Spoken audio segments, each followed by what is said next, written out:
नमस्कार दोस्तों, मैं प्रवीण आपका स्वागत करता हूँ इस अपने यूट्यूब चैनल में। देखिए फ्रेंड्स, लास्ट डे मैंने आपके साथ में एक वीडियो शेयर किया था जिसमें मैंने आपको बताया था कि मैं कुछ फंडेड अकाउंट ट्राई कर रहा हूँ। इससे पहले मैंने कभी ट्राई नहीं किया था और ये फर्स्ट टाइम था। मुझे बहुत बार लगा ये फ्रॉड हो सकता है या ऐसा कोई भी फंड क्यों देगा, या जिसके पास इतना फंड है वो कोई खुद से ट्रेडिंग करेगा, नहीं तो फिर कुछ और करेगा, क्यों लोगों को देगा।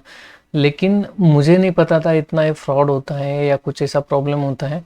बहुत सारे लोग इसको प्रमोट भी करते हैं, बहुत सारे अच्छे यूट्यूबर है जो इसको प्रमोट करते हैं। और मैंने बहुत बड़े यूट्यूबर का देख के इसमें मैंने ट्रेडिंग अकाउंट ओपन किया था। या मुझे इसमें मैं ये जो रिस्क लिया था, मैंने आपको जैसे बताया भी था कि लगभग $300 के आसपास में मैंने ये चैलेंज लिया था। आपको दिखाना ये है दोस्तों कि ये किस तरह से फ्रॉड करते हैं। देखिए अभी कितना हमारा $200-300 इन्होंने तो ले लिया है। अभी अगर हम देखोगे तो यहाँ पे मेरा जितने भी रूल्स थे मैंने पूरे फॉलो किए थे, जिस तरह से मैंने आपको ये रूल समझाए थे, पूरे रूल फॉलो करके मैंने ये अकाउंट यहाँ पे यूज़ किया, जिसमें मेरा प्रॉफिट का जो टारगेट था वो भी अचीव हुआ। 7 डेज भी हो चुके हैं और अभी तक इन्होंने कुछ भी बताया नहीं कि आप ये रूल फॉलो नहीं किया हुआ है, या फिर मेरा अकाउंट ब्लॉक होना चाहिए था कि आपने रूल फॉलो नहीं किया है तो। लेकिन सब अच्छे तरह से चल रहा था। यहाँ पे अगर आप देखोगे तो मुझे सुबह में उनका एक ये नोटिफिकेशन भी आया कि congratulation, you have achieve profit target, please click here for next step. तो मैंने वहाँ पे क्लिक कर दिया कि नेक्स्ट स्टेप अभी हमें और जो $250 का जो प्रॉफिट है वो पास करना है 7 डेज में, और उसके बाद में हमें ये बुक करना है। तो अभी जैसे मैंने उस पर क्लिक किया, आप यहाँ पे मेरा मेल आईडी दिखा देता हूँ थोड़ा सा क्या है। देखिए ये अगर यहाँ पे आप देखोगे तो मुझे सुबह में मेल आया था यहाँ पे, यू हैव चैलेंज पास बोल के, congratulation your profit target has been achieved, you can now process to apply for phase 2 account. तो मुझे लगा अभी हम फेज 2 के लिए अप्लाई कर देते सभी। यहाँ पे अगर आप डैशबोर्ड भी जैसे मैंने आपको दिखाया कि यहाँ पे भी हमारा अचीव हो चुका है और सब रूल हमने फॉलो किया है। इसमें से कोई भी उनका अकाउंट बीच होने का एक ही रीज़न होता है, या तो डेली लिमिट लॉस हो जाए या जो अपना मैक्सिमम लिमिट का है लॉस का वो पूरा हो जाता है, तो फिर अकाउंट क्लोज कर देते हैं। लेकिन इसके बाद में अभी जो मेल भी मैंने दिखा दिया आपको कि कॉन्ग्रेचुलेशन, अभी ये मेल कब आया हुआ है देख सकते हो आप, सुबह में 10:15 मतलब 12 आवर्स के पहले आया हुआ है। उसके बाद में जैसे मैंने उस वहाँ पे क्लिक कर दिया कि ठीक है नेक्स्ट स्टेप के लिए जाते हैं, तो यहाँ पे मुझे आज सेकंड उसके उनके बाद में फिर से एक मेल आया है। अब मैं वो भी दिखा देता हूँ आपको। ये देखिए मैं अभी रिप्लाई कर रहा था उसको, इसकी वजह से ऐसा दिखा रहा है। देखिए, we hope this find this message, we are writing to inform you that your request for a real funded account under ID, मेरा अकाउंट आईडी यहाँ पे आपको दिख रहा होगा जो मैं आपको बता रहा हूँ यहाँ पे बार बार, 700212 सेम वही है, has been reviewed after carefully evaluation of your account activity and adherence to our trading rules and guidelines. We regret to inform you that your account does not qualify for real funded account status at this time. अभी देखिए, एक तो मैंने real account के लिए अभी apply नहीं किया था, मैंने खाली नेक्स्ट स्टेप के लिए अप्लाई किया था। तो उन्होंने मुझे बताया कि कुछ रूल है जो आपने फॉलो नहीं किए, जिसकी वजह से हम आपका जो अकाउंट है वो रिजेक्ट कर देते हैं। भाई अभी आपने जो रूल जो आपकी वेबसाइट है वहाँ पे बताए हुए हैं, हर एक रूल मेरे तरफ से फॉलो किया गया है, या मैंने हर एक रूल को फॉलो करके ही ट्रेडिंग किया हुआ है। मैंने कोई भी दिन पे 3% से ज़्यादा प्रॉफिट नहीं बनाया, और मैंने एक ही दिन में पूरा प्रॉफिट नहीं बनाया है, या मैंने कोई लॉस नहीं हुआ था मेरा एक भी दिन, तो भी मैं प्रॉफिट में था। और फिर अगर वहाँ पे कुछ भी मेरे तरफ से जो लॉस हुआ होता था या कुछ होता तो वो आपने आपके डैशबोर्ड पे बताना चाहिए था। आप मुझे एक टाइम पे मेल देते हो कि आपने सक्सेसफुली पास कर लिया है, उसके बाद में थोड़ी देर में आप फिर से मेल देते हो कि हमारे तरफ से आपका रिजेक्ट किया हुआ है। Please to be advised that the decision was made based on internal compliances check and trading parameters।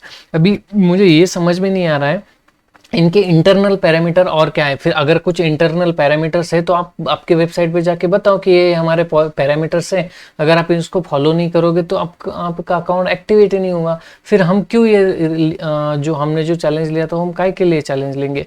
अभी जो वेबसाइट पे जो रूल बता रहे थे वो कुछ अलग है और इनके इंटरनल कुछ पैरामीटर्स है वो अलग है। अगर आपके इंटरनल पैरामीटर है तो आपको वेबसाइट पे दिखाना चाहिए, तभी आप किसी का पैसा ले सकते हो। हमने वहाँ पे पेमेंट किया तब तो आपने एक इंटरनल इंटरनल पैरामीटर्स कंप्लायंसेस कुछ भी बताए नहीं, और अब भी हम जब उसको पास आउट करते हैं तो आपके कुछ इंटरनल पैरामीटर है जो आप यहाँ पे बता रहे हो। Unfortunately certain conditions required to process the funded stage where is not made. अभी मैंने कौन सा, एक तो मैंने फंडेड के लिए अप्लाई नहीं किया था, मैंने नेक्स्ट स्टेप के लिए अप्लाई किया था, तो वहाँ पे रिजेक्शन ही दे दिया पूरा। तो मुझे ये समझ में नहीं आया कि मैं कहाँ पे गलत हुआ या कौन सा क्राइटेरिया मैंने फॉलो नहीं किया। उनका सपोर्ट को मैं मेल कर रहा हूँ, मेल पे कोई जवाब ही नहीं आ रहा है। ठीक है, अभी मैं वेट करने वाला हूँ 24-48 आवर्स।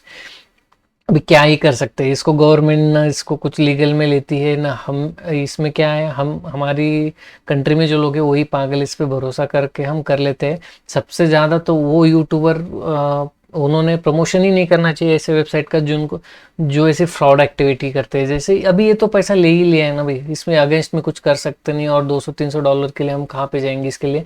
लेकिन मेन रीज़न क्या है, देखो कितना फ्रॉड है कि जो आप जो पॉलिसी में ही है नहीं वो बता के आप मेरा अकाउंट रिजेक्ट कर दे रहे हो। यहाँ पे इन्होंने एक अटैचमेंट दिया है, अटैचमेंट भी समझ में नहीं आ रहा है एक्चुअल में क्या बताना क्या चाहते थे। यहाँ पे इन्होंने क्या किया हुआ है, सबसे पहले फिल्टर लगा के जो लॉसेस के ट्रेड थे वो ऊपर दिखाए हुए, नीचे में प्रॉफिट के ट्रेड है। लेकिन इनको सेलेक्ट करके वो क्या दिखाना चाहते हैं, मैंने कहीं हेजिंग नहीं किया हुआ है, कहीं कुछ किया नहीं है। ये टाइमिंग भी देखोगे आप तो बहुत ऊपर नीचे का टाइमिंग है, खाली क्योंकि वो लॉसेस के ट्रेड ऊपर ले लिए इन्होंने। अगर देखोगे आप माइनस के ट्रेड है सब, तो कुछ लॉसेस भी हुए थे जो मैं आपको अकाउंट में भी दिखा देता हूँ। जहाँ पे अगर आप यहाँ पे जाओगे आपको समझ में आएगा। ये देखिए कुछ प्रॉफिट हुआ था, कुछ लॉस हुआ था। इसके बाद में अगर आप देखोगे तो हर दिन अलग अलग है। मैं जल्दी में इसलिए दिखा रहा हूँ कि और भी वीडियो लंबा हो जाएगा। देखिए प्रॉफिट है, कुछ लॉस हुआ था, कुछ प्रॉफिट है। एक ट्रेड में कहीं पे भी मुझे ज़्यादा बड़ा लॉस नहीं हुआ। हाँ यहाँ पे देखोगे सबसे बड़ा प्रॉफिट $1172 का, इसके बाद $1800 का भी समथिंग प्रॉफिट है मेरे पास में। लेकिन 3% से ज़्यादा कभी प्रॉफिट नहीं बना है, और ना ही मेरा जो ओवरऑल डे का लिमिट है वो कहीं पे भी ब्रीच हुआ है। तो यहाँ पे इतने सारे कुछ अभी जग लगभग 26 पेज है, तो इतना दिखाना पॉसिबल नहीं होगा। लेकिन ये जो ये बता रहे हैं कि यहाँ पे अगर आप मेल में जो ये बताओगे कि यहाँ पे फिल्टर लगाया हुआ है, लॉसेस के ट्रेड को ऊपर लिया गया है, प्रॉफिट के ट्रेड को नीचे दिया हुआ है, तो इसमें वो सेलेक्ट क्या किया हुआ है और क्या प्रॉब्लम है मुझे वही समझ में नहीं आया। एक्चुअल में मेरा कोई ट्रेडिंग में गलती नहीं था। अगर गलती होता तो मुझे ये मेल ही नहीं आना चाहिए था कि you have successfully passed our challenge. अगर यहाँ पे मैं पास होता हूँ तो मुझे उन्होंने नेक्स्ट स्टेप देना चाहिए था, जो कि उन्होंने रिजेक्ट कर दिया है। अभी इसका रीज़न समझ में नहीं आ रहा है। एक मिनट, जस्ट उनका कल कुछ तो मेल आया है, डियर क्लाइंट और disable due to hedging rule valuation please find the following.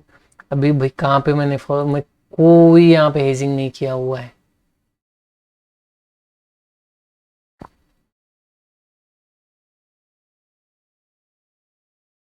अभी आप बताओ, इनका बोलना है कि मैंने कहीं पे हेजिंग किया हुआ है। भी यहाँ पे हेजिंग तो एक ट्रेड में भी हेजिंग नहीं किया हुआ है। सिर्फ मैंने क्या है, जो पिरामिडिंग होता है, पहले एक लॉट बाय करने के बाद और 2 लॉट मैंने नीचे जाने के बाद बाइंग किया हुआ है। इससे ज़्यादा तो कुछ किया है नहीं मैंने।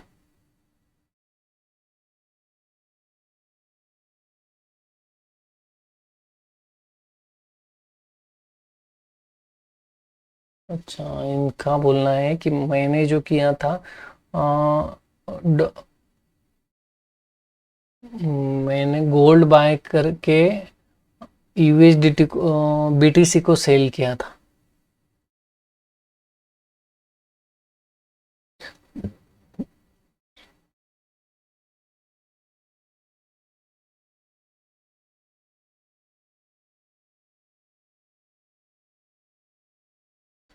लेकिन यार बाय सेल ही किया है मैंने, कहीं पे हेजिंग नहीं किया। हेजिंग किसको बोलते हैं यार, यही समझ में नहीं आया मुझे अभी।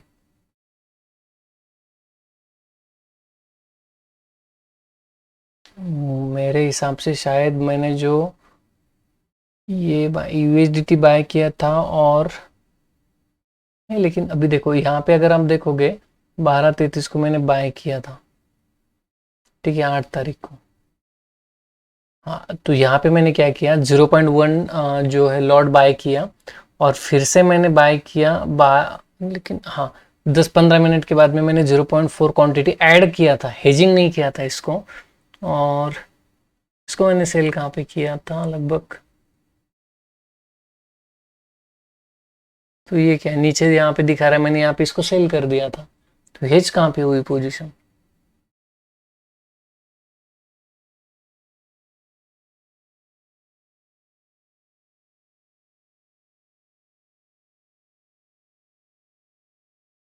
क्या यार, कुछ भी रूल, कुछ भी, ये क्या, मैंने कोई हेजिंग कहीं पे भी नहीं किया है।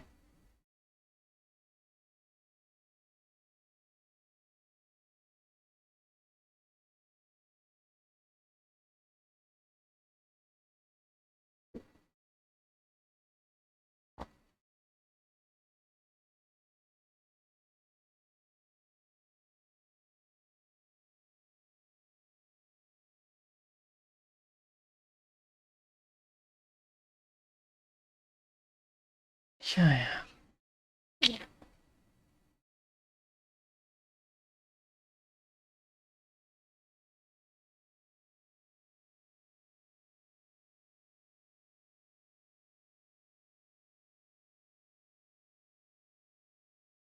क्या बनाऊं मैं, वीडियो में समझ में नहीं आ रहा कहाँ पे हेजिंग का मतलब क्या होता है। अभी ये लोगों ने क्या मतलब निकाला हुआ है, कुछ भी समझ, मैंने खाली कितना देखिए, आप अगर देखोगे यहाँ पे पॉइंट को ऐड किया और यहाँ पे सेल किया, और ऊपर कहीं पे भी हेजिंग कम करता है आदमी, अगर कुछ लॉट सेल किए, कुछ परचेस कर लिए, और दोनों एक साथ में अगर होता है तो टाइम पे हेजिंग बोल सकते हैं। लेकिन कहीं पे भी मैंने यहाँ पे अभी देखो, आप बाई किया तो समझो, यहाँ पे सेल कब कौन से टाइम पे किया है यार, अभी ये टाइमिंग भी ऐसा है, वहाँ पे कुछ समझ ही नहीं आ रहा है कि कब बाय किया था, कब सेल किया था।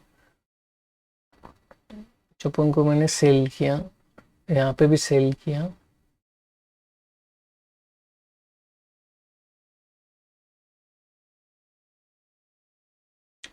इसमें कहाँ हेजिंग यार, ये तो लॉस का ऊपर ले लिया फिर।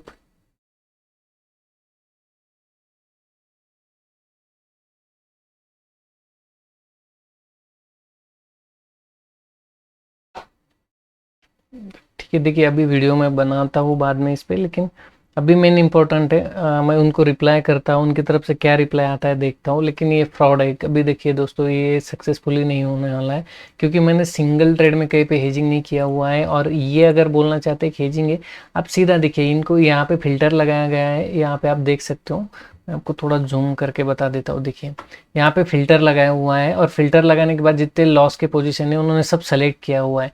तो उसमें कुछ भी समझ में नहीं आ रहा है, क्योंकि अगर आप देखोगे, एक जो एंट्री है 12:33 की है, 12:48 की, सीधी 7 बजे की है शाम में। उसके बाद में ये 5 बजे के बीच में, तो ऐसा तो नहीं होगा कि मैंने 12 बजे ट्रेड ले लिया, फिर 7 बजे एग्जिट, 5 बजे एग्जिट कर लिया, फिर 7 बजे ले लिया, तो ऐसा नहीं है। इन्होंने ये फिल्टर लगाया हुआ है, तो फिल्टर लगाने के बाद में कहाँ से हेजिंग समझ में आएगा हमें। और यहाँ पे कुछ भी आपको क्लियर नहीं हो रहा है कि ये हेजिंग का है। तो ये फ्रॉड है, अगर रिजेक्ट ही करना है तो कुछ ना कुछ रीज़न बता देते हैं, तो ऐसा नहीं होता है ये। आप मत कीजिएगा ऐसा, क्योंकि ये फ्रॉड का है। अगर इसमें कुछ भी सच्चाई होती तो मैंने एक ट्रेड भी कहीं पे भी हेजिंग नहीं लिया हुआ है, कहीं पे भी नहीं। हाँ, ऐसा अगर आप बोल देते कि 2 ट्रेड आप एक साथ नहीं ले सकते हो, तो अभी बिटकॉइन और गोल्ड का क्या हेजिंग करोगे आप। तो I don't think it's better, ये फ्रॉड है, तो मुझे नहीं लगता ये कुछ वर्थ होगा। आप अगर करना है तो $10-20 डाल के देख सकते हो, आपको ट्राई करना है तो। लेकिन ये फ्रॉड है, यहाँ पे कुछ भी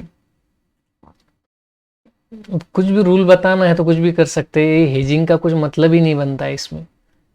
तो ठीक है दोस्तों, मैं वीडियो नेक्स्ट वीडियो बनाऊंगा, जिसमें मैं आपको बताऊंगा कि इनके साथ में क्या डिस्कशन होता है और इनको क्या रिप्लाई दे सकते हैं। लेकिन लिटरली बताता हूँ दोस्तों, कुछ भी हेजिंग नहीं किया हुआ है ये अकाउंट में। अगर आप देखोगे मेरा डैशबोर्ड पे मैं लेके चलता हूँ, मैंने ट्रेडिंग ही सिर्फ गोल्ड में ही किया है, और गोल्ड को एक साथ बाय सेल नहीं किया है कभी भी।